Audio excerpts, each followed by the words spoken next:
Bon après-midi et bonne soirée à ceux qui sont en Afrique, ceux qui sont en Europe. Nous sommes au 23 janvier 2019 et nous sommes ici à Toronto, au Canada. Rapidement, nous allons vous faire passer quelques images. Vous allez voir de quoi nous sommes en train de parler.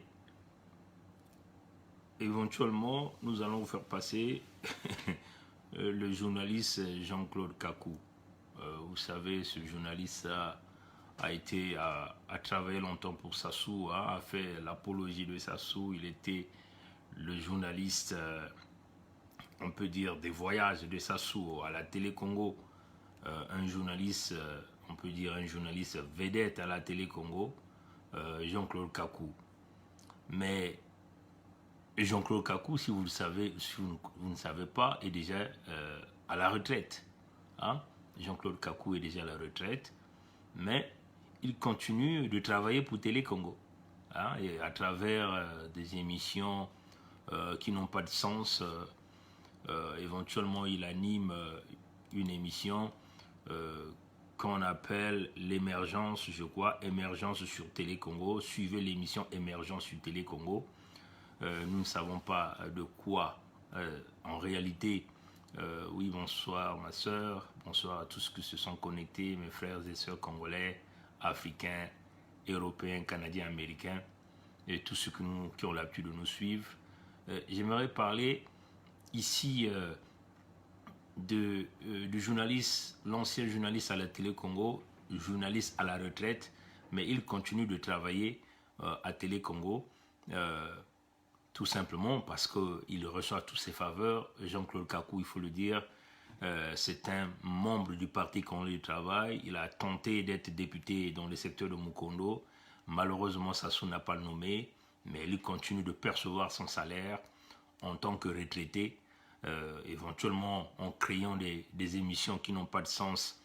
Éventuellement, cette émission que nous appelons ici, son émission s'appelle l'émergence sur Télé Congo. Donc, Jean-Claude Kakou avait reçu entre 21h05 et 21h10, il a reçu un mouton de Sassou qu'on appelle Eleodas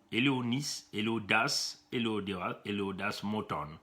Il a reçu Eleodas Moton, quand c'était hier ou avant-hier, autour de 21h. Bon.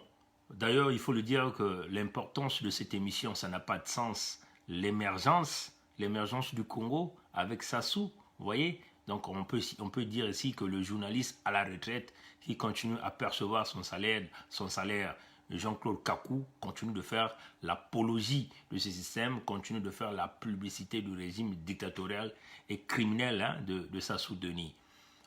L'émergence, vous n'allez jamais la voir avec Sassou, avec des thèmes qui n'ont pas de sens que ce monsieur aborde avec ses invités. Donc vous voyez que c'est une façon de vous dire que Télé Congo demeure une télé qui travaille pour un homme, qui protège un homme, qui travaille dans le sens simplement de vénérer le régime dictatorial au pouvoir, le régime qui a créé le génocide dans le département du Pôle, le régime qui a mené le pays dans une banqueroute économique infinie, le régime qui continue de brutaliser les Congolais, le régime qui continue de violer les droits de l'homme au niveau du Congo-Brazzaville.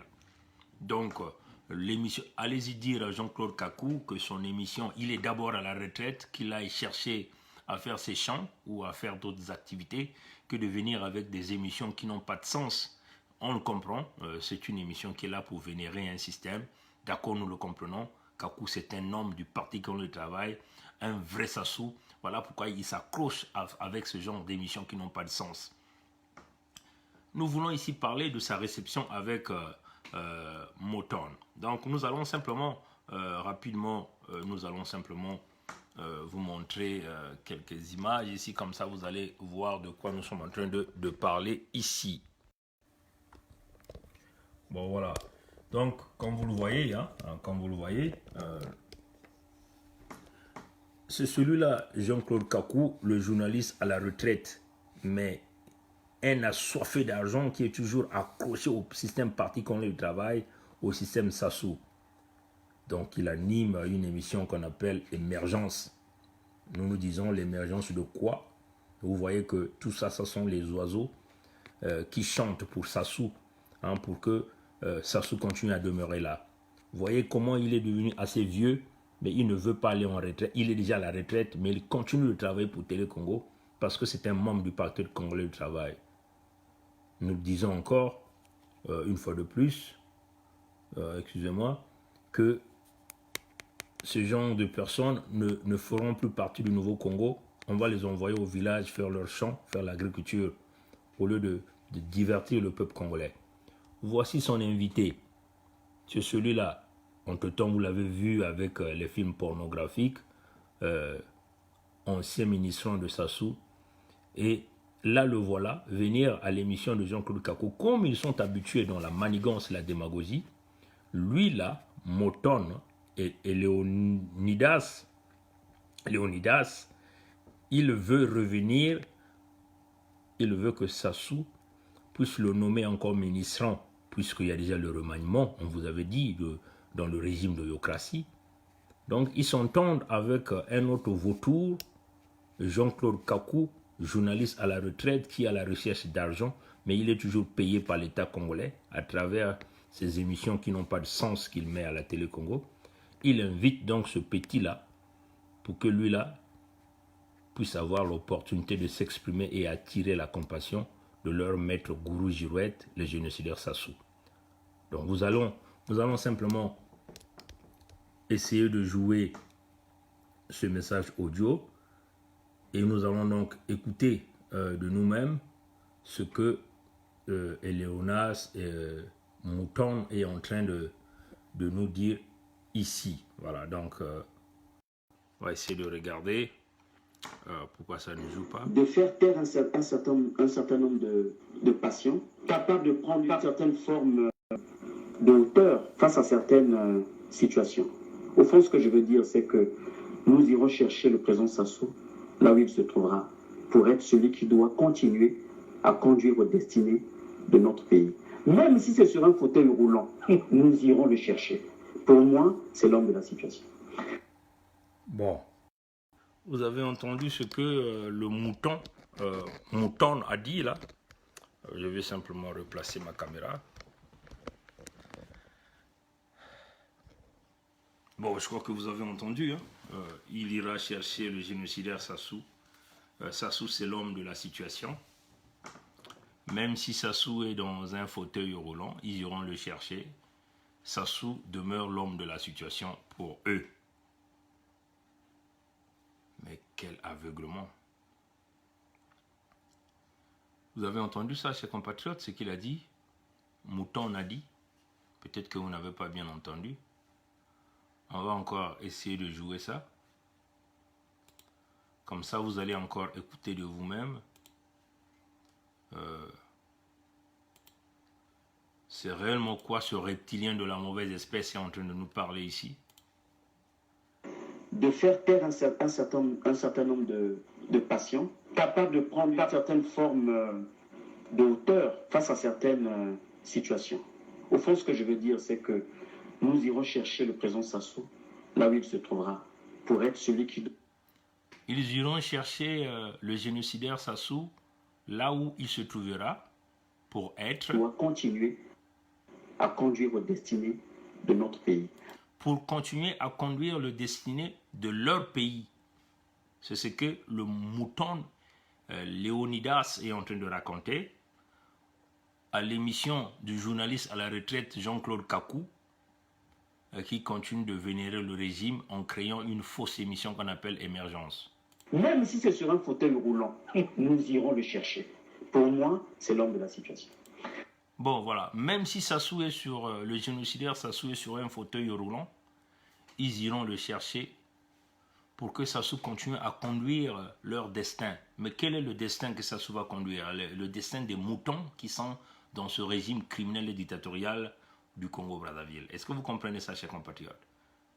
Donc pour eux, Sassou demeure l'homme de la situation. Pourquoi? Parce qu'ils sont habitués à voler avec Sassou.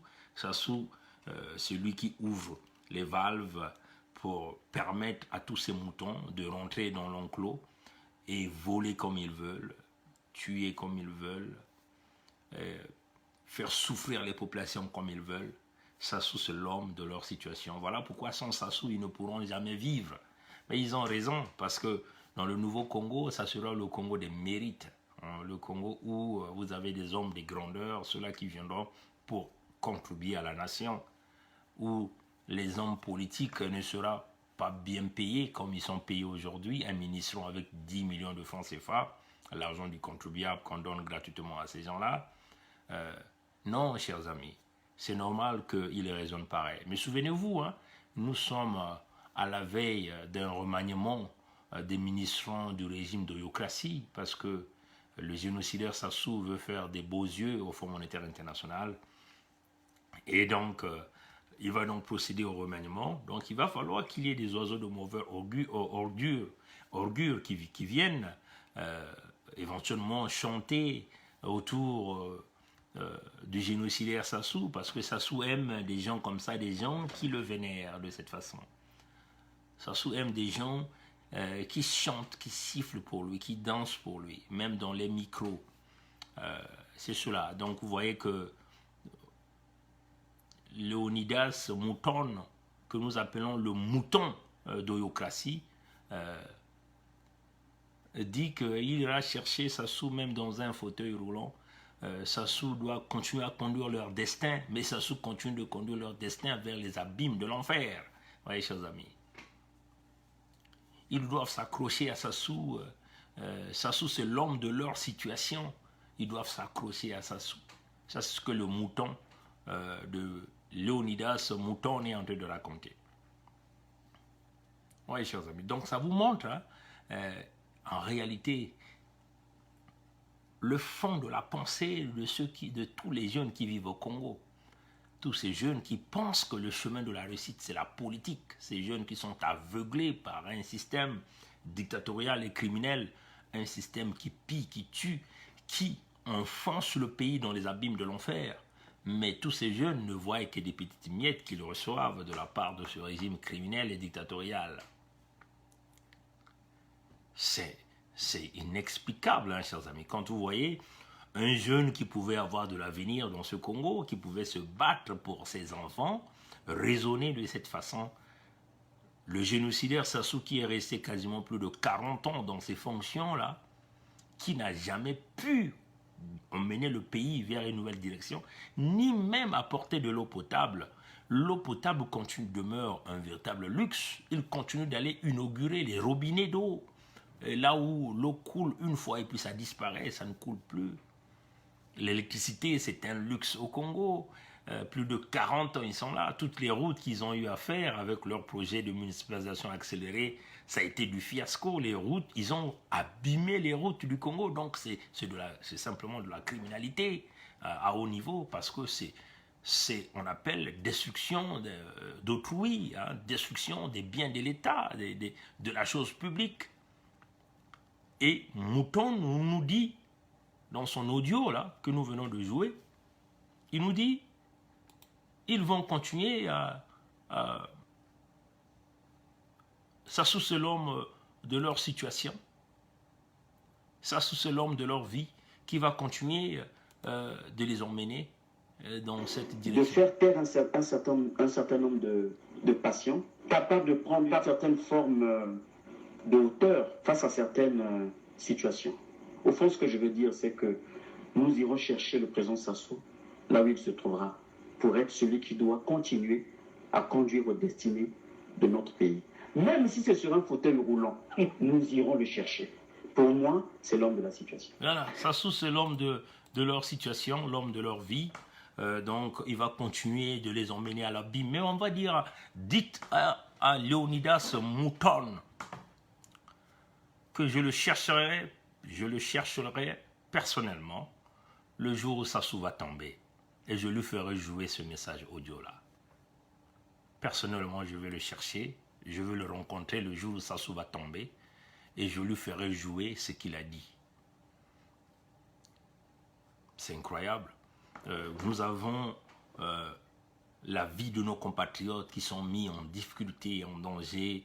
À l'hôpital général de Dolisie, en ce moment, grève générale illimitée pour des problèmes de non-paiement de salaire. L'unique hôpital, on peut dire, hein, le plus grand hôpital dans toute cette zone des pays du Niari, l'unique grand hôpital dans cette zone des pays du Niari, où on peut prétendre que bon, il y a un peu quelques médecins, de bricoles, de matériaux, de laboratoire ou de blocs opératoires, de bricolage, l'unique dans les pays du Niari. Donc nous voulons dire, on peut même dire même à partir du Poul, bon le Poul peut encore aller à Brazzaville, donc on peut dire la Lekoumou, la Bouenza, le Niari, même les gens qui sont dans le Mayombe là-bas, vers le Kouilou, vers les Sahara là-bas, ils sont obligés de revenir vers Dolisie pour se soigner. Totalement fermé pour des problèmes de non-paiement de salaire. Et Mouton nous dit il ira chercher sa soupe, même s'il est sur une chaise des handicapés, un fauteuil roulant, ils vont le remettre là pour qu'il continue à guider, à guider les têtes perdues, à guider les casse-têtes, à guider des coquilles vides, à guider ceux qui ont perdu la tête, ceux qui ont perdu l'âme, qui continuent de voler l'argent du Congo. En fin de compte, Mouton est venu là, il s'est entendu avec Jean-Claude Kakou, le journaliste à la retraite, il est retraité, mais qui refuse de s'asseoir ou faire autre activité, parce qu'il faut s'accrocher au parti congolais du travail, qui lui donne donc ces ouvertures-là, avec des possibilités de salaire à continuer à travailler à la télé Congo, et il vous vient avec une émission, avec un grand titre, Émergence.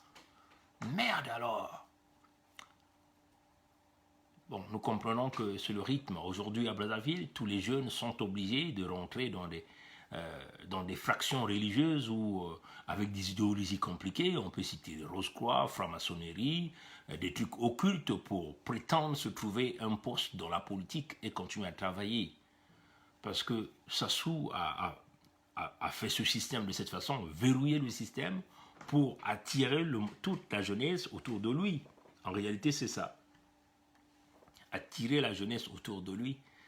Et tout le monde est esclave. Vous êtes obligé de s'associer là pour s'accrocher. Il ferme les écoles. Il met des mauvaises conditions d'études. Il brise les compagnies. Il n'y a pas d'emploi. Il vole tout l'argent du Congo. La petite partie est gardée dans ses bunkers personnels à Oyo. Le reste est dans les paradis fiscaux, dans des grandes banques occidentales et partout. Donc, toutes les fois qu'ils sortent le petit minimum pour payer ces militaires qui continuent de faire la répression, mais sans pourtant que ces militaires-là ignorent qu'ils sont en train d'hypothéquer leur progéniture dans ce pays. Donc, ces militaires sont en train d'hypothéquer la vie de leurs enfants, de leurs petits-enfants, parce qu'il n'y aura pas d'ouverture pour tous ces gens-là. Mais ils sont tous là, derrière Sassou. Donc, Mouton vous dit, il ira chercher Sassou. Même si Sassou est sur un fauteuil roulant, Sassou va continuer à guider leur destinée. Sassou, c'est l'homme de leur situation. Peuple de la diaspora, comprenez que nous faisons face aux aveuglés au Congo, qu'il s'agit de tout le système politique de la jeunesse, s'il s'agit de l'opposition entre guillemets, de farce qui travaille pour Sassou, qu'il s'agit de toutes ces compagnies et des employés des compagnies pétrolières, ils sont tous dans le système moutonnier de Sassou Nguesso, ils sont tous aveuglés. La solution des problèmes du Congo partira de nous, la diaspora. De l'intérieur, il n'y en aura pas. Qu'il s'agit du système militaire au Congo, aucun homme est capable de prendre le courage de ce jeune militaire gabonais qui a pris ses responsabilités pour au moins essayer de rentrer dans l'histoire du Gabon. Mais malheureusement que le peuple gabonais n'a pas suivi. Ne comptez pas sur aucun militaire congolais parce qu'ils ont... Vous savez, Thomas Sankara l'avait dit, hein, un militaire qui ne reçoit pas la formation sur la patrie demeure un véritable danger. C'est le cas aujourd'hui avec tous les militaires congolais. Voilà pourquoi nous sommes en train de dire, si jamais nous avons cette opportunité-là de chasser Sassou du pouvoir militairement, nous allons chambouler tous les militaires de l'armée congolaise, nous allons chambouler tous les militaires de la police nationale, de la gendarmerie, nous allons tous les chambouler. Ils iront tous à la retraite anticipée avec zéro pension, ils n'en auront pas. Qui va leur payer? parce qu'ils ne foutent rien dans ce pays. On ne peut pas leur payer. On va les envoyer au chômage forcé. Et nous ferons venir 40 000 troupes qui va recruter sur des nouvelles bases pour donner une véritable éducation et le côté patriotique aux nouveaux militaires et policiers congolais. Mais, chers amis de la diaspora, nous voulons ici vous inviter de laisser à côté les divergences inutiles. Concentrons-nous pour libérer le Congo. Concentrons-nous pour libérer le Congo. Ayons un peu le côté patriotique pour libérer ce pays-là. Personne ne va libérer le Congo à notre place. Personne, chers amis. Personne. Aucune puissance ne va le faire à notre place. C'est nous-mêmes, c'est notre propre volonté, notre façon de chercher, notre façon de continuer à créer des stratégies pour pouvoir libérer le Congo. La libération du Congo viendra par une action militaire et non un dialogue. Parce que Sassou est protégé par cette France-là. Il faut contourner la France pour bousculer Sassou. Nous le savons que le Congo, toutes les stratégies militaires, les décisions se font à Oyo. Toutes les stratégies politiques, économiques, tout ça se fait à Oyo. Brazzaville n'est qu'une poubelle. Le Kwilu n'est qu'une pompe qui leur permet de sucer l'argent, de sucer la richesse du Congo. Toutes les zones minières du Congo leur permettent simplement de sucer. Mais toutes les décisions, toutes les stratégies militaires, économiques, politiques, des relations se basent à Oyo. Si nous brûlons Oyo, c'est fini. Sassou va aller se réfugier où? Du côté du sud, nous allons carrément commencer à les traquer. Nous connaissons, nous avons toutes les stratégies, nous connaissons comment nous allons déstabiliser ces gens-là.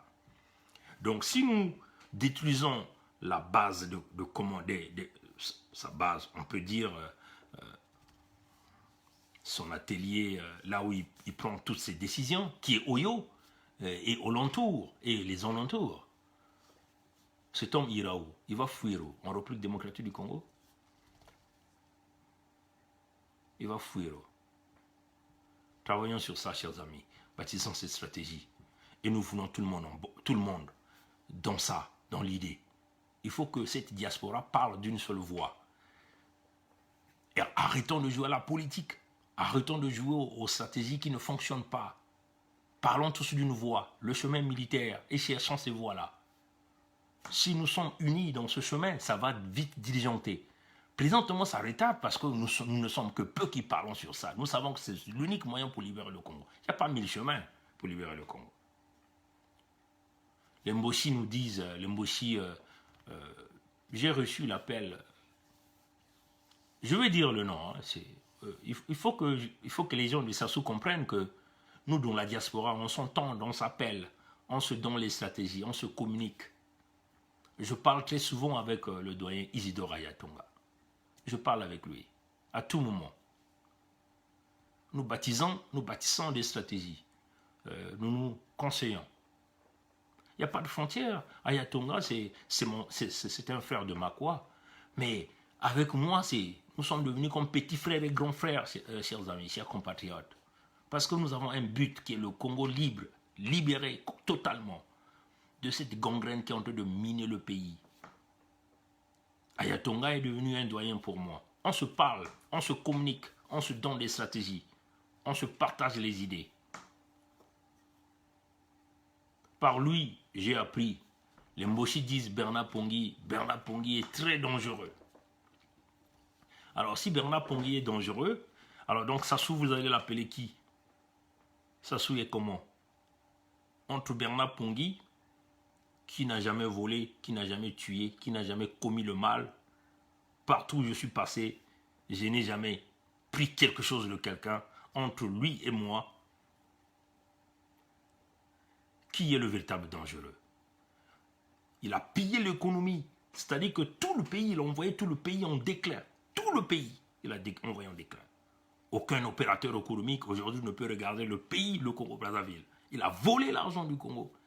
Il a massacré les Congolais. Il a créé les génocides. Aujourd'hui, le pays est en banqueroute. 99% des jeunes Congolais n'ont pas d'emploi. Le taux de chômage, aujourd'hui au Congo, on peut dire de 95%, le taux de chômage. Récemment, nous avons vu un jeune homme qui était obligé de commettre un acte malheureux en s'attaquant à sa femme parce qu'il a perdu l'emploi et puis des problèmes de jalousie. Vous croyez que dans un Congo organisé, ce jeune homme-là pouvait se permettre de commettre ce genre d'actes? Non, chers amis. Il allait penser à son emploi, il allait penser à ses enfants, il allait penser à son futur. Et il ne pouvait pas se lancer dans de tels actes. Alors, je vais dire ici au Mboshi, le dangereux, c'est celui que vous êtes en train de protéger parce qu'il est en train de mettre votre propre vie en danger. C'est lui le dangereux. Le dangereux, c'est votre roi, hein, celui qui a pris le titre de roi de Mboshi et qui commence à prendre le Congo comme un royaume appartenant à Nguesso. C'est lui le dangereux. Celui qui a pillé l'argent du Congo. C'est lui qui est en train d'hypothéquer vos familles. Il vous fait vivre dans l'illusion. Vous pensez que vous êtes les supérieurs les plus grands, que le Congo vous appartient. Mais ça va se retourner contre vous. Souvenez-vous, la vie est une roue. L'exemple de Mobutu, on en est un. Bozizé que nous venons de voir dans les images devant un guichet de Western Union, c'est encore un exemple vivant. Chers amis Mboshi, peuple du Congo Mboshi, vous êtes en danger. On va vous exterminer dans ce Congo-là si vous ne prenez pas votre futur entre vos propres mains, si vous ne prenez pas en réalité la conscience. Nous sommes des lanceurs d'alerte, on vous le dit, parce que nous voyons le mal venir de loin. Vous croyez que les autres peuples du Congo vont vous laisser quand ils vont réussir de chasser Sassou? On vous dit, ça peut durer 20 ans, ça peut durer 25 ans. Mais vous avez tellement fait le mal, le Mboshi va être exterminé. Le Mboshi sera un peuple banni. Vous allez courir où? C'est ça la réalité. Mais si nous venons avec ces alertes, c'est pour vous préparer, pour vous dire qu'il est temps que vous vous réconciliez avec le peuple congolais. La seule façon de se réconcilier avec le peuple congolais, c'est de donner en offrande votre roi. Si vous ne le donnez pas en offrande, ça va être la catastrophe pour tout le Mboshi du Congo. Et retenez ça. Ces vidéos-là vont rester. Nous allons peut-être mourir demain. Mais un jour, il y a des gens qui viendront dire que merde, il y a un certain Bernard Pongui qui existait, qui nous disait ces choses-là. Voilà la réalité. Prenez conscience. Tous les Mboshi se prennent comme des dieux. Le Congo leur appartient. On voit des gens comme plutôt de Ndengue venir dans un aéroport revenant d'un quelconque voyage pour les états de santé. C'est toute une ligne qui est là, des gens qui sont là alignés pour les saluer. C'est des dieux. Le même système que Sassou. Au lieu que ces ministres se mettent à travailler, mais ils doivent venir là, s'aligner là, attendre le roi qui passe.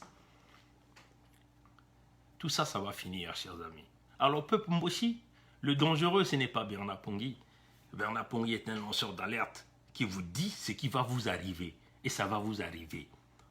On va vous chasser de partout dans ce pays-là. Les gens sont furieux de ce que vous avez fait. Vous avez pillé l'économie, vous avez détruit le pays. Vous vous croyez les plus grands. Mais vous êtes les plus idiots, vous le savez. Vous n'êtes pas intelligents, vous le savez. Mais vous prenez tout. Vous croyez que le Congo, vous savez, vous êtes les plus bêtes. Mais nous venons pour vous avertir. Je voulais dire ici à tous ces réseaux des colonels là, qui se sont réunis, là, les généraux qui se sont réunis là, parler du nom de Bernard Pongui, les stratégies pour atteindre Bernard Pongui, pour assassiner Bernard Pongui. Vous voyez, ce que j'ai déjà eu à faire, c'est une idéologie que nous avons laissée, ancrée dans la tête de la jeunesse africaine, dans la tête des jeunes Congolais. Nous l'avons dit, nous sommes à l'étape de l'esprit. Nous sommes prêts à affronter le chemin de la mort à cause de la vérité que nous sommes en train de dire. Bernard Pongui, c'est qu'un individu, c'est juste une pièce à rechange. Mais l'idéologie est restée.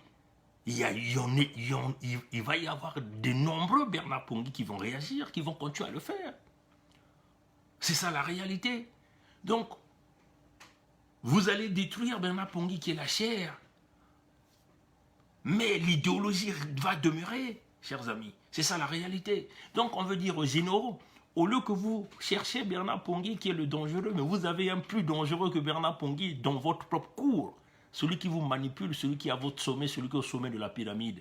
Alors si vous pouvez comprendre de retourner d'abord ces armes-là que vous voulez utiliser contre Bernard Pongui Utilisez d'abord ça contre le plus dangereux et puis vous allez revenir à Bernard Pongui. Voilà. Ça, c'était sur ce plan. Et donc, encore merci à tous ces réseaux qui ont apporté l'information à tous les réseaux. Merci à tous ceux-là qui nous donnent toujours des choses à dire et ceux-là qui nous aident, qui nous demandent toujours à se protéger. Merci aussi à ceux-là qui nous apportent l'information de l'intérieur du système Sassou. Il faut lui dire que son système est devenu un système complètement ouvert. L'information s'exfiltre et nous avons toutes les informations dans tous les réseaux. Ce n'est qu'une question de temps. Mais le temps appartient au créateur. Sassou peut danser, il peut faire tout ce qu'il veut. Mais quand ce temps va arriver, il n'y aura pas de pitié. Nous avons toujours dit que nous ne serons pas des gens qui vont pardonner ceux-là qui ont commis des crimes. Pour nous, il n'y a pas un petit crime, il n'y a pas un grand crime. Tout est appelé crime.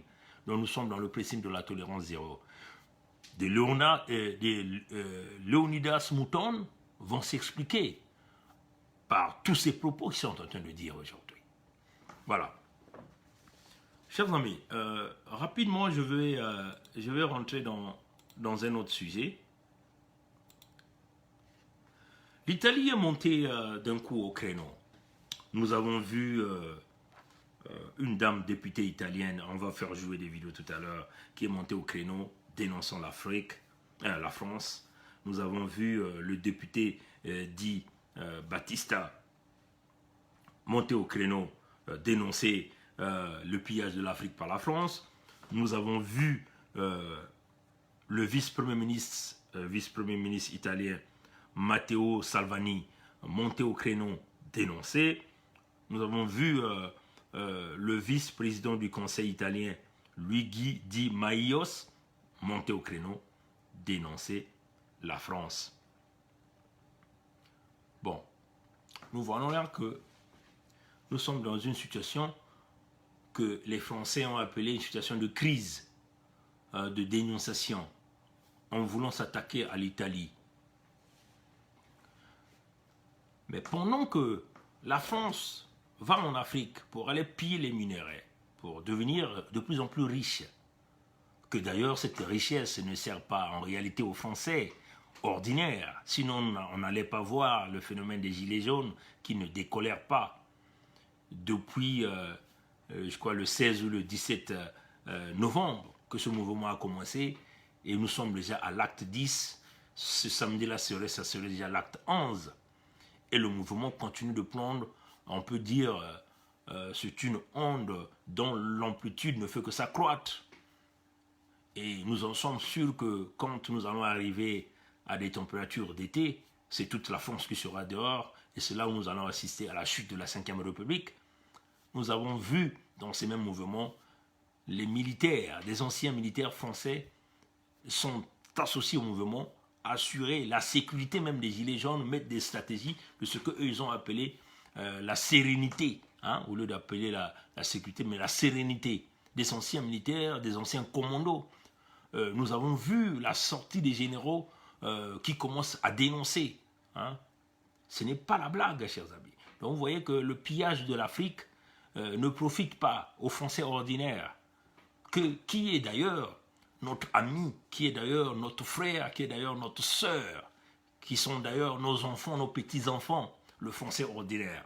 Donc vous voyez que ceux-là qui nous disent que nous sommes xénophobes contre les Français sont en train de commettre une erreur très grave.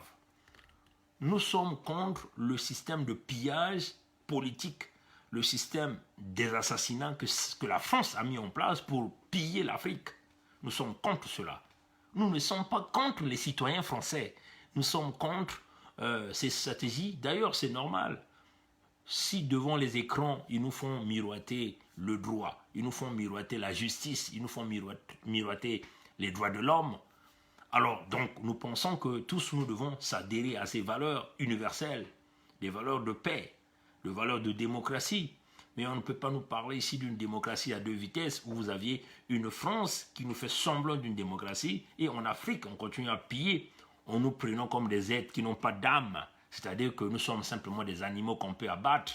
Et même les animaux en Occident sont réglementés. Vous ne pouvez pas vous permettre de taper une pierre sur un chien ou un chat. Vous ne pouvez pas vous permettre d'aller en chasse, à la chasse et puis massacrer autant d'animaux que vous voulez. Il y a des régulations. Vous ne pouvez pas se permettre d'aller à la pêche et pêcher autant que vous voulez, parce que il y a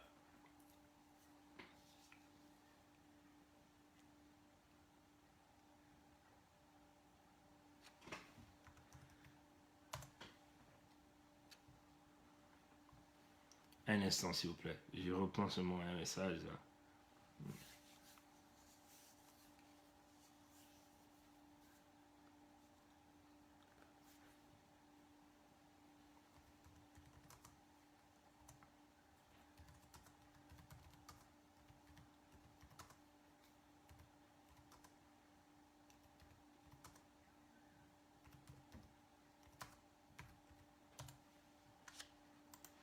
Voilà.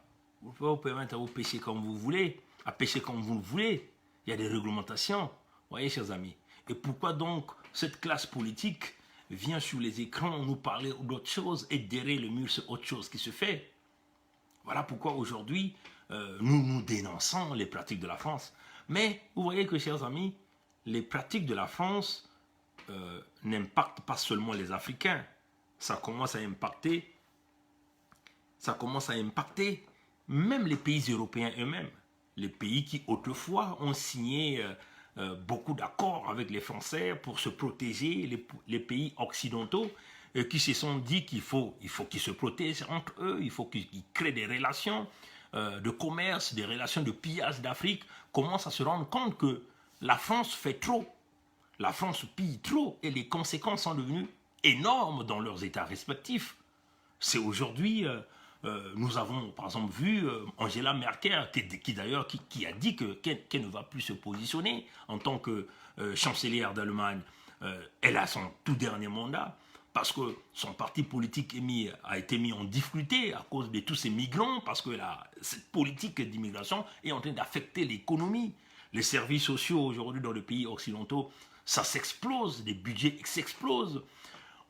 Les États continuent de taxer leurs citoyens ordinaires. Donc le citoyen qui travaille continue à payer beaucoup plus d'impôts parce qu'un pourcentage de ces impôts sont injectés dans les services, éventuellement pour essayer d'aménager ou de donner le côté bon vivre à ceux qui vivent difficilement, donc ceux qui sont dans les services sociaux. Vous voyez que la bulle que la France a créée en Afrique impacte l'Afrique, mais commence aussi à impacter les pays autour de l'Occident, autour de l'OTAN, les pays qui autrefois qui se disaient que ces problèmes-là ne vont jamais nous arriver, mais qui aujourd'hui deviennent aussi des victimes. Voilà pourquoi nous avons vu le nouveau gouvernement italien s'est simplement lancé, monter au créneau pour dire non, ça doit s'arrêter. Nous avons vu des députés comme Battista a dénoncé, le vice-président du Conseil italien Luigi Di Maio est monté à dénoncer, le vice-premier ministre Matteo Salvini est monté au créneau à dénoncer et demande même jusqu'à l'Union européenne de sanctionner la France. Bon, la France a cru que c'était un couac diplomatique. On va se mettre à convoquer l'ambassadrice d'Italie en France pour lui faire savoir que c'était des mensonges. Mais ce n'est pas des mensonges, hein, chers amis. Nous sommes dans le système du baie vitré. Tout le monde voit tout le monde écoute tout le monde. Nous allons simplement essayer de jouer une vidéo ici. Voilà, on va jouer cette vidéo. Nous sommes dans le baie vitré. Hein. Nous sommes dans le baie vitré. Lui là, c'est qui? Jacques Chirac, un ancien président français. Il a fait 2 mandats en France. Le mandat présidentiel en France est de 5 ans. Donc il a fait 10 ans de pouvoir en France. Un homme qui a fait 10 ans de pouvoir en France ne veut pas nous permettre qu'il va venir nous raconter de n'importe quoi. Il sait de quoi il parle. Il s'appelle Jacques Chirac. Et nous allons écouter ce que Jacques Chirac nous dit par rapport au pillage de l'Afrique par la France. On oublie seulement une chose, c'est qu'une grande partie de l'argent qui est dans notre porte-monnaie vient précisément de l'exploitation depuis des siècles de l'Afrique, pas uniquement, mais beaucoup viennent. Bon. Est-ce que, chers amis, est-ce que le son passe bien? Si le son passe bien, juste faites-moi un petit signe pour ceux qui sont en ligne. Le son de la vidéo, ça passe bien ou il y a assez de volume? S'il vous plaît, juste faites-moi un signe, s'il vous plaît. Faites-moi signe, si le son est bon. Si le son n'est pas bon, je vais essayer de diminuer un peu le volume. Voilà. Et nous allons encore réécouter ce que l'ancien président français est en train de nous dire ici. Nous sommes dans le système du baie vitré. Tout le monde voit tout le monde écoute tout le monde et nous apportons la contradiction. Si la France s'est décidée de convoquer l'ambassadrice d'Italie en France pour lui parler quoi? D'un couac diplomatique? Mais nous ne pensons pas que c'était un couac diplomatique. Écoutons ce que l'ancien président français est en train de nous dire. Il s'appelle Jacques Chirac. 10 ans de pouvoir en France. Nous allons écouter ce que Jacques Chirac est en train de nous dire. Le baie vitré aime apporter les preuves. Tout le monde voit tout le monde écoute tout le monde parle à tout le monde. Nous allons écouter. On oublie seulement une chose, c'est qu'une grande partie de l'argent qui est dans notre porte-monnaie vient précisément de l'exploitation depuis des siècles de l'Afrique, pas uniquement. Bon, Jacques Chirac dit une grande partie de l'argent qui vient de notre porte-monnaie vient uniquement de l'exploitation de l'Afrique pendant des siècles. C'est ce qu'il est en train de dire, hein? Ça ne sort pas de moi. Ça sort d'un ancien président français, Jacques Chirac, qui a pillé l'Afrique. C'est lui-là, Jacques Chirac, qui a réinstallé le génocidaire Sassou au pouvoir au Congo à cause du pétrole congolais. C'est bien le pillage pendant des siècles de l'Afrique. Nous allons continuer d'écouter ce que Jacques Chirac est en train de dire ici. Et beaucoup viennent de l'exploitation de l'Afrique. Alors, il faut avoir un petit peu de bon sens. Je ne dis pas de générosité. Bon, vous entendez ce qu'il dit? Ça vient du pillage de l'Afrique. Il faut avoir un peu de bon sens. Et il y a un mot qui attire mon attention, mais pas de générosité. Vous voyez que le pilleur n'a jamais de générosité. Le pilleur vient pour prendre, pour tuer, massacrer. Pas question de générosité. Pas question de vous laisser quelque chose. C'est ce que dit Jacques Chirac qui est en train de dire. Nous sommes le baie vitré. Nous allons continuer d'écouter ce que Jacques Chirac est en train de nous dire ici. De bon sens, de justice, pour rendre aux Africains, je dirais, ce qu'on leur a pris, d'autant que c'est nécessaire si l'on veut éviter les pires convulsions ou difficultés avec les conséquences politiques que ça comporte. Bon, vous avez entendu? S'ils veulent éviter de pures convulsions politiques avec des conséquences que ça comporte. Ça vient de qui? De Jacques Chirac, ancien président français. Des convulsions, nous sommes déjà en train de le voir. Les convulsions, c'est quoi? La réaction de l'Italie, les migrants qui sont en train de venir en Europe, des migrants qui sont en train et sont devenus un véritable problème pour la France. Ça ne vient pas de moi. Des convulsions avec des conséquences politiques que ça va comporter. Éventuellement, les gilets jaunes. Les conséquences politiques, c'est la chute de la 5e République. Nous sommes en train d'arriver là. Éventuellement, nous pourrons même arriver à une guerre civile en France. Parce que là, vous avez vu des militaires qui sont en train de rentrer avec des gilets jaunes pour assurer la sécurité.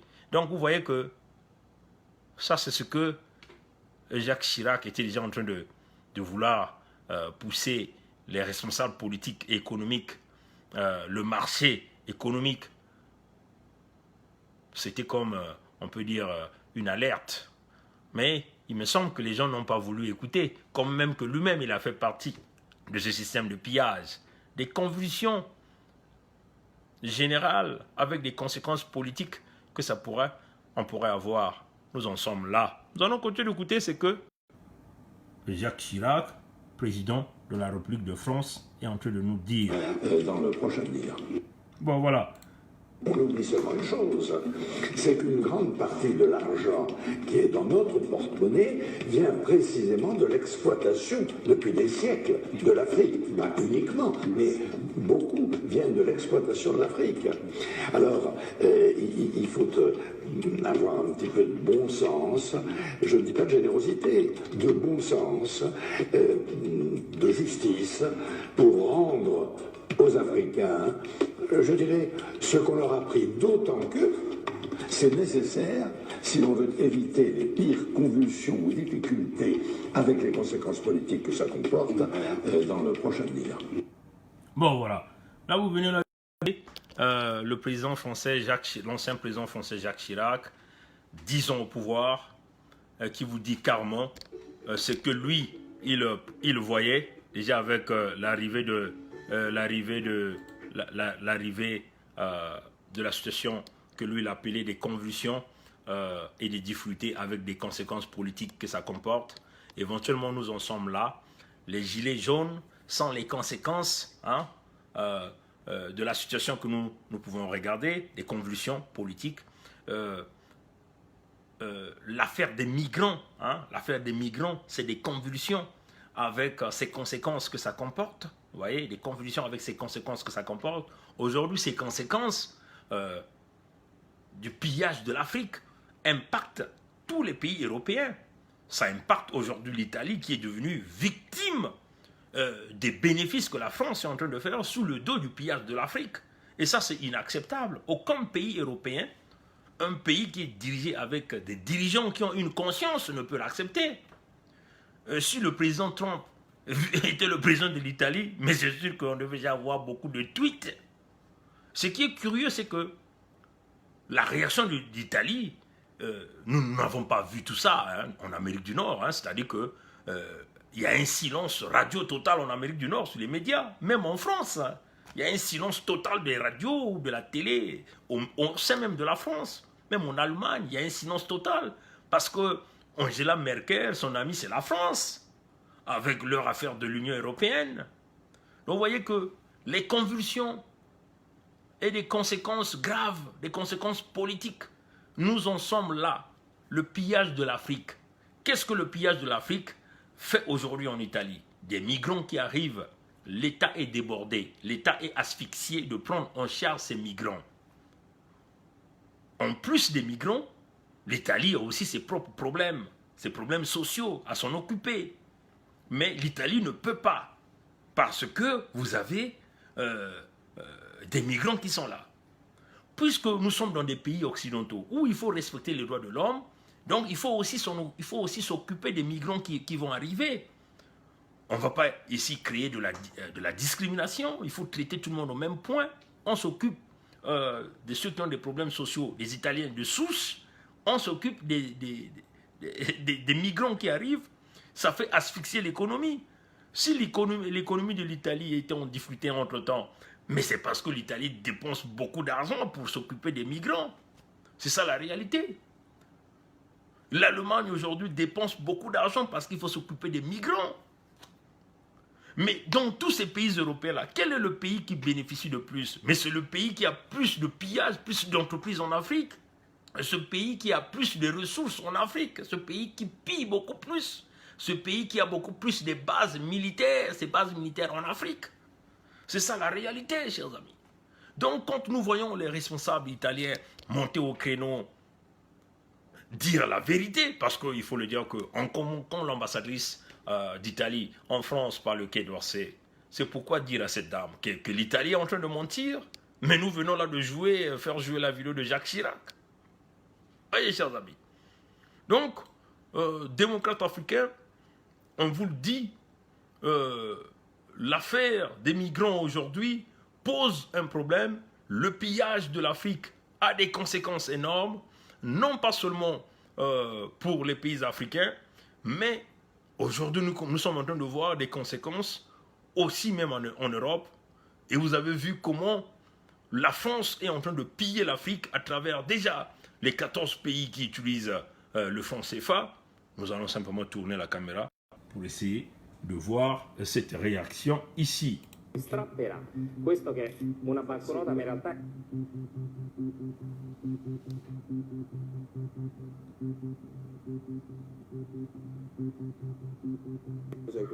è una banconota 10.000 franchi, diciamo delle colonie, franco SFA. Se non affrontiamo il tema della sovranità monetaria in Africa, qua non se ne esce più.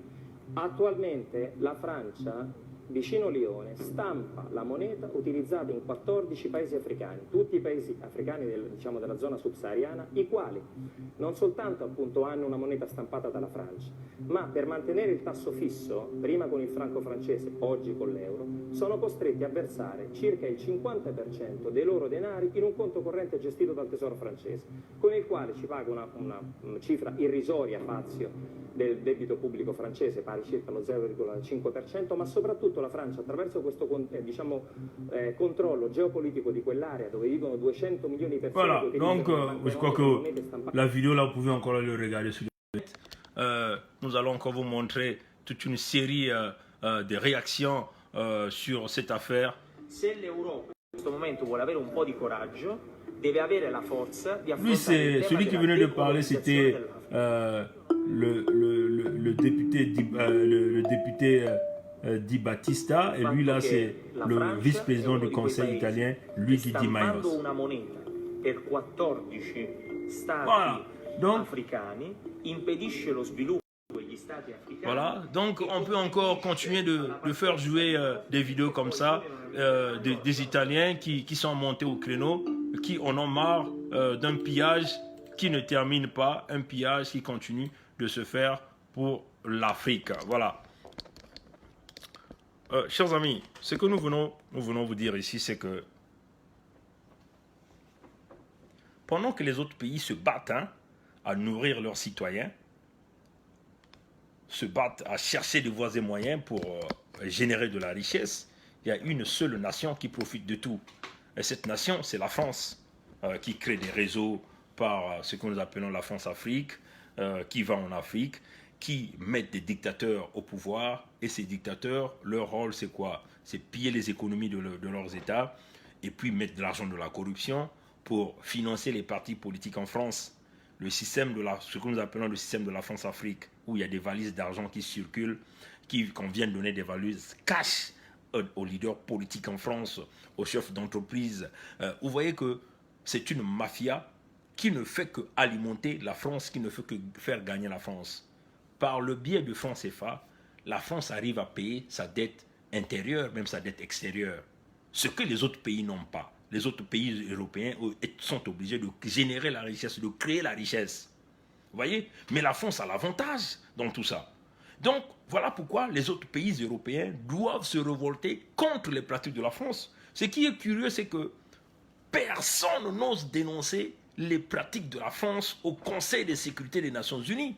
Personne n'ose dénoncer les pratiques de la France au niveau des Nations Unies. Personne. Et ça, c'est inacceptable. Aujourd'hui, l'Italie est montée au créneau. Mais nous devons tous être derrière ces leaders politiques italiens. Regardez ça, c'est un jeune de 32 ans qui comprend les enjeux, qui voit un peu la difficulté que l'Italie aujourd'hui, que l'Italie a aujourd'hui. La France, si la France n'avait pas l'avantage de piller l'Afrique, la France se retrouverait en 15e position de la richesse mondiale. Ça, c'est pas moi qui le dis, c'est ça la réalité. Voilà pourquoi ils sont obligés de maintenir les despotes, des gens comme des Denis Sassou Denis, des criminels de génocidaires, des gens comme des Déby, des gens comme des Paul Biya, des présidents poubelles, des gens qui ont déjà fini. Ils sont obligés de maintenir les Obiangema, de changer de régime, d'assassiner des gens comme des Thomas Sankara. C'est ça la réalité, chers amis. Alors, peuple africain, vous devez comprendre. Mais là encore, il faut encore essayer de regarder du côté de ces chefs d'État africains Si en réalité ces chefs d'État africains étaient pour leur peuple, mais ils devaient donc créer ce que nous appelons l'armature autour d'eux. Et l'armature devait être constituée de sa jeunesse et de sa population. Expliquer à son peuple que voilà, moi-même je suis prisonnier du système de la France-Afrique. Il faut que nous travaillions tous ensemble pour que nous puissions nous libérer de ce système. Parce que si ces chefs d'État pensent qu'ils vont être assassinés ou renversés, mais ils doivent aller chercher la protection auprès de leur population. Mais chose qu'ils ne font pas parce qu'ils se réjouissent derrière le système de la France-Afrique. Vous voyez, chers amis. Donc, c'est ça la réalité. Ils se réjouissent derrière ce système. Ils sont contents de continuer à survivre sous le franc CFA, à survivre sous la domination de la France qui les impose tout. Voilà pourquoi les autres nations se sont levées. L'Allemagne développe son économie pour survivre, puisque l'Allemagne n'a pas d'économie, mais qui est une forte économie européenne. On peut dire le moteur économique de l'Union européenne, c'est l'Allemagne. Mais l'Allemagne n'a pas de colonies. Comment l'Allemagne fait? Mais que la France aussi vole de ses propres ailes. Vous voyez? Et c'est ce que nous dénonçons tous les jours. Nous dénonçons cela. Si ça va nous coûter la vie. Mais que ça nous coûte la vie. Vous voyez? Parce que personne ne va demeurer éternellement sur cette terre. Nous sommes tous nés nus. Sinon, si on nous fait croire que les Blancs étaient une race supérieure, aujourd'hui, les Blancs devaient naître avec des habits. Hein? Ils devaient naître avec des habits, des costumes de Jean-Marc Weston, de je sais pas de quoi, de Canali, tout ça là et tout. Mais nous sommes tous nus. C'est une façon de dire que la nature nous met tous dans un plan égal. Aujourd'hui, si l'Afrique n'arrive pas à débarquer parce que on nous a pillés, parce qu'on nous a volés, parce qu'on nous prend tout. On nous prend tout. Vous voyez, chers amis. Donc, démocrates africains, les amis du monde entier, notre seule façon de sortir de cet enclos, c'est la jeunesse africaine qui prend le leadership pour se débarquer éventuellement de ce pillage, soutenir des pays, des leaders comme les leaders, de nouveaux jeunes leaders italiens. La France se permet de le faire parce qu'il détient un droit de veto. Et nous pensons que l'ONU demeure une machine qui n'a jamais réussi aucune opération, une institution qui permet simplement à ceux qui détiennent le droit de veto de chier sur les autres. Donc nous, en tant que peuple d'Africains, il faut que nous nous levions à l'étape de l'esprit pour continuer à changer ces choses. Nous allons terminer par une petite vidéo. Nous voulons simplement vous montrer un exemple que nous venons de voir ici. Rapidement, je vais essayer de tourner. Voilà. Lui, c'est qui? Le président Faustin Touadéra. Voilà celui qui est devenu mon ami de ces derniers jours. Faustin Touadéra. De la République centrafricaine, un pays en difficulté, l'homme arrive à commencer à apporter des changements motivés. L'homme va même dans les universités dispenser des cours. Vous voyez, il ne voit pas seulement sa veste, le président, mais il pense aussi à ses citoyens. Le voilà ici. Hein. On va donc écouter ce qui se passe ici. Ah, je vais simplement essayer d'augmenter le son, parce que je venais d'arrêter le son tout à l'heure. Nous allons simplement écouter ce que le président Touadéra est en train de nous dire ici. Voilà. Bonjour, vous venez donc de découvrir un cas de fraude avérée, parce que les preuves sont là, 2 conteneurs. De quoi il s'agit? Et nous sommes présentement au niveau de la gendarmerie nationale. Il m'a été rapporté une situation qui qui est extrêmement fâcheuse. Une situation extrêmement fâcheuse. Et là, comme vous voyez, il y a 2 conteneurs. 2 conteneurs qui, normalement, devraient aller au service des douanes, remplir les formalités pour être... mais voilà, il semble qu'il y a un opérateur économique qui, délibérément, avec la complicité de certains cadres des douanes, sorti donc du convoi qui devait amener à l'endroit où on devrait faire le contrôle nécessaire. Et ces 2 conteneurs, d'après ce qu'on vient le directeur général de la douane vient de dire, il a été en train d'être déchargé à 23 h, avec 3 douaniers à côté. Vous voyez, à 23 h. Ça, c'est de la fraude. Et les marchandises qui étaient déclarées n'étaient pas les bonnes parce que, à la frontière là-bas, l'opérateur a déclaré des rames de papier et des stylos. Et tandis qu'ici, c'est que des cigarettes. Alors, c'est des choses comme ça qui sont intolérables. Les cigarettes sont sont des marchandises fortement taxées. Et c'est comme ça que nous allons mobiliser les ressources pour financer. Mais maintenant, aujourd'hui, nous faisons appel. Comme vous voyez, le pays est en difficulté. Nous sortons de crise où tout a été détruit. Il n'y a qu'un pan seulement où nous pouvons prélever les impôts pour mobiliser les ressources internes. Vous voyez bien que dans les autres parties du territoire, on a du mal puisque c'est occupé par les groupes armés. Alors donc, ici, c'est avec ça que nous mobilisons les ressources. Que va-t-il se passer, M. le Président? Eh bien, mais ce qui va se passer, c'est que je viens de donner les instructions au directeur général de douane de poursuivre l'enquête administrative. Et si les cas sont avérés, il faudrait que ce soit sanctionné. Les instructions sont données au Premier ministre, puisque le ministre des Finances est en mission, pour que des sanctions de dernière rigueur soient apportées pour les complices qui seront dénichés. Et aussi, l'opérateur économique aussi, il y a des textes, il faudrait qu'on applique. Moi, je profite de votre micro pour dire que vraiment des situations comme ça, ce n'est pas bon. On ne peut pas continuellement demander à nos partenaires de pouvoir nous aider si, en interne, nous n'arrivons pas à mobiliser les ressources. Et les ressources, c'est quoi? C'est les taxes sur les douanes, au niveau des impôts et tout ça. Si, malheureusement, des compatriotes qui connaissent bien la situation du pays et qui ont la charge de veiller à ce que ces ressources soient mobilisées dans l'intérêt de la population. Vous voyez, il y a des problèmes, il y a des malades, il faut des médicaments, il y a les routes qu'il faut réhabiliter, et il y a les déplacés qui sont là, il faut s'en occuper, les réfugiés aussi. Alors ça, ce sont des réalités. On ne peut pas continuer comme ça. Et il faudrait que ces compatriotes comprennent. Je sais qu'il y a de très bons douaniers. Et nous les avons félicités parce que beaucoup travaillent et ils ont mobilisé des ressources et pratiquement l'ensemble des ressources mobilisées pour l'État, c'est la douane. Et nous encourageons ces compatriotes qui travaillent dans l'intérêt du pays. Mais malheureusement, parmi eux, il y a certains compatriotes qui, comme ceux-là, qui, avec l'appui de certains nombres d'opérateurs, eh bien, font des cas que nous venons de constater. Eh bien, nous invitons aussi les partenaires, les opérateurs économiques. Eux, ils ont le devoir d'aider en participant à l'économie, mais en payant leurs taxes, en faisant du commerce conformément aux textes. Mais si aujourd'hui ils veulent se dérober de leurs charges, comment ils vont contribuer au développement du pays? Et ces opérateurs, on doit appliquer les textes.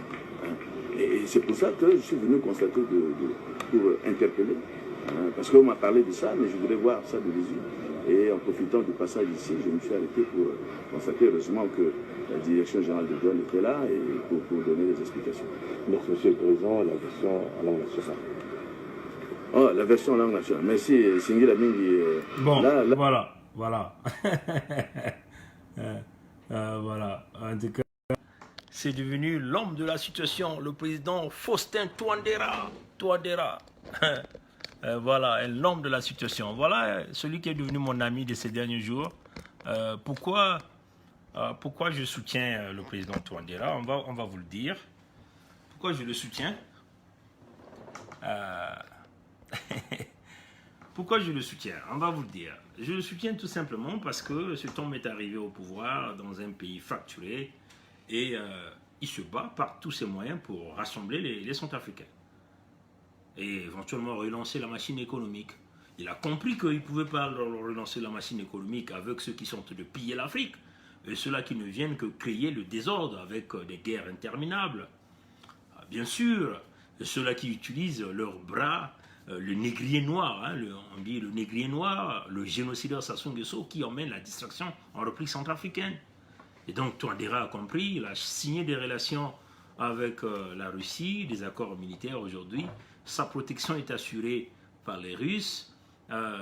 Les Russes essaient de s'imprégner dans les citoyens, en apportant non pas seulement l'assistance à la politique, mais aussi l'assistance sociale, humanitaire, des services de santé. Et ça crée la confiance. Nous avons vu tout dernièrement des vidéos où vous avez vu des jeunes centrafricains sont en train de demander aux Français de reculer, de repartir, mais éventuellement parce qu'ils essaient de comparer entre ce que les Russes ont apporté par rapport à leurs intérêts. Ils ont trouvé que ce que les Russes apportent et mieux par rapport à ce que la France a amené. Vous voyez, chers amis. Vous voyez, j'aime le président Touadéra parce que c'est un homme du terrain. On le voit aller à l'université, dispenser ses cours. Il a des professeurs et des élèves qui sont en train de suivre en thèse. Déjà, moi, les études supérieures, ça m'intéresse. Si vous avez un chef d'État qui est intéressé à ça, qui suit des étudiants en thèse, ça c'est très encourageant. Et donc, vous voyez que c'est quelqu'un qui pense au système éducatif, qui pense à l'épanouissement intellectuel de ses citoyens. Voyez. Et là encore, vous venez de voir le président Touadéra sur le terrain pour venir débusquer ceux-là qui ont fraudé l'opérateur économique ici. Bon, nous avons fait nos recherches, mais bon, on cherche encore sa nationalité. L'opérateur économique et un certain nombre de douaniers qui ont simplement fraudé à la place des stylos, maintenant des cigarettes, à la place des rames de papier. Vous voyez, le président qui est sur le terrain, qui cherche à mobiliser des ressources financières pour relancer son pays. Vous voyez, c'est cela. L'homme qui voit le mal de loin, l'homme qui peut promouvoir à son peuple. C'est cela, chers amis. Sur le terrain, comprendre, voilà l'homme qui comprend les... Mais c'est normal, c'est un mathématicien. Il connaît résoudre des équations différentielles. Dites aux génocidaires Sassou, il connaît une équation différentielle. C'est quoi l'équation différentielle? Dites-lui, il connaît même la petite formule économique, même sur le retour sur l'investissement. Il le connaît? Il ne connaît pas. Voilà pourquoi ils s'en foutent. Voilà des hommes de terrain, des hommes qu'il faut en Afrique. L'homme qui comprend comment mobiliser les ressources. Il sait que l'impôt, la taxation, c'est ça qui va booster l'économie. Pour le moment, ils sont en train de mobiliser les ressources, donc il faut toucher sur les impôts, pas question de frauder. Voilà le président Touadéra sur le terrain. C'est ce genre des hommes que nous voulons.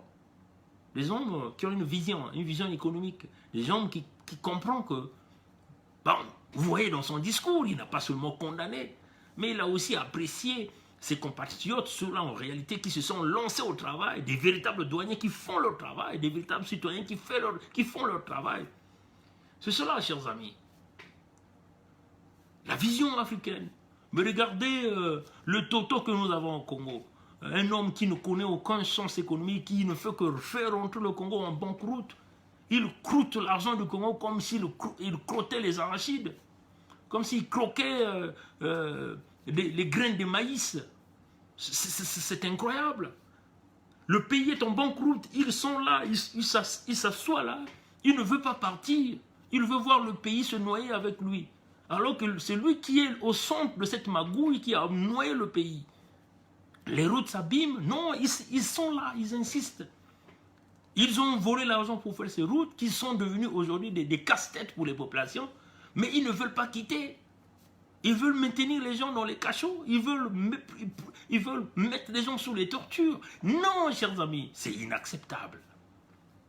Et c'est ce genre de personnes que Leonidas Mouton a dit qu'ils iront le chercher même dans un fauteuil roulant parce que c'est l'homme de la situation. Hein, l'audio que nous avons joué tout au début de ce direct.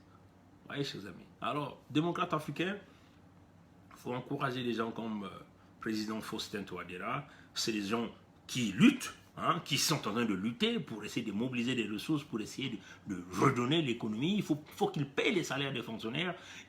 Vous avez même entendu qu'il a dit comment les partenaires vont nous aider si nous-mêmes on ne se donne pas le minimum. C'est ça. Mais au Congo, vous avez un homme malade qui ne pense qu'à aller s'endetter. C'est tout ce qu'il connaît. Aller s'endetter, c'est tout ce qu'il connaît. Il ne connaît pas comment gérer un pays incapable, incompétent, jusque dans la moelle, un paresseux jusque dans la moelle. Pour lui, développer le Congo, c'est son petit ranch d'Oyo. Il ne voit que Oyo. Pour lui, développer le pays, c'est emmener les Chinois. Mais c'est pas ça, chers amis. Le pays, c'est une planification. On voit le pays dans les 3 dimensions. Vous êtes entouré des hommes incompétents, intelligents, qui ont une vision de comment aller générer la richesse. Comment générer de la richesse. Et on ne génère pas la richesse pour 2 jours. C'est à long terme. On vise dans les 25 ans qui suivent. Et à l'immédiat, quel est le projet immédiat qui va booster l'économie? Au lieu de toujours continuer de s'endetter, comment on va faire? L'on pense que ce sont les Français, les Dominique Strauss-Kahn, ce sont ces conseillers économiques qui viennent de gauche à droite, qui vont les aider à amener le pays dans la direction. Ce sont les Jean-Jacques Bouya, ce sont ses parents qui sont aux côtés, les Dominique Okemba, ce sont les François Ndengue. Non, chers amis, le pays, ce n'est pas tuer les autres, ceux-là qui s'opposent à vous. Le pays, c'est prendre des gens qui sont capables de prendre des décisions et de faire conduire ces décisions jusqu'au dernier niveau. La réussite du pays, c'est la réussite de tout le monde. Personne ne va se prendre le crédit pour ça. La réussite du pays, ce n'est pas prendre un Mbossi, mettre à la tête des douanes alors qu'il n'a pas les compétences.